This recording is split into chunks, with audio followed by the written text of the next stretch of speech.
Hi, my name is Anya, and for today's video I'll be making pecan pie bars while talking about the case of the Piercey Sisters. If there's other crime cases you want me to talk about, please leave them in the comment section below. And if you like this video, please give it a like, and don't forget to subscribe to my channel for more videos.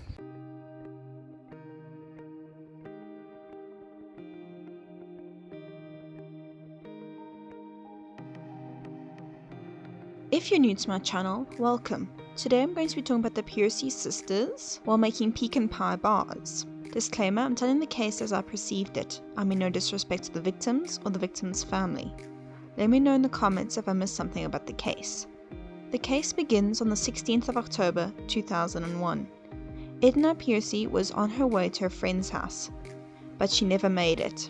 She disappeared without a trace. Her parents desperately searched for her. They hung up missing persons flyers, and a lot of the members of the community put in great effort to find Edna. But after months of not finding Edna, the case went cold. Yet tragedy was about to hit the family again. Exactly 9 months after Edna disappeared, her younger sister, who was 15 at the time, also just vanished.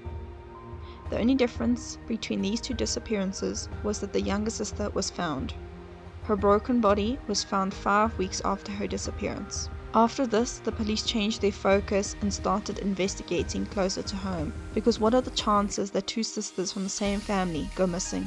When an autopsy was done, they found that the younger sister was sexually assaulted. When they tested the DNA, they found that the DNA was by 3 different assailants. Yet the samples were so degraded that the results were inconclusive. The autopsy also showed that the younger sister was kept alive for 19 days before she was killed. The family and close friends were intensely investigated. They were all cleared of any involvement.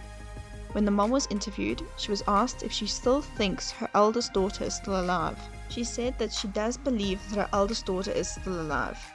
She also wonders if the sex trade in Rustenburg, which was active during her eldest daughter's disappearance, could be involved in both of her girls' disappearances. But there's no evidence to back this up.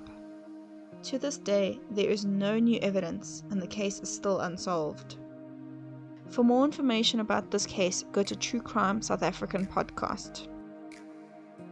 And that was the case of the Piercey Sisters.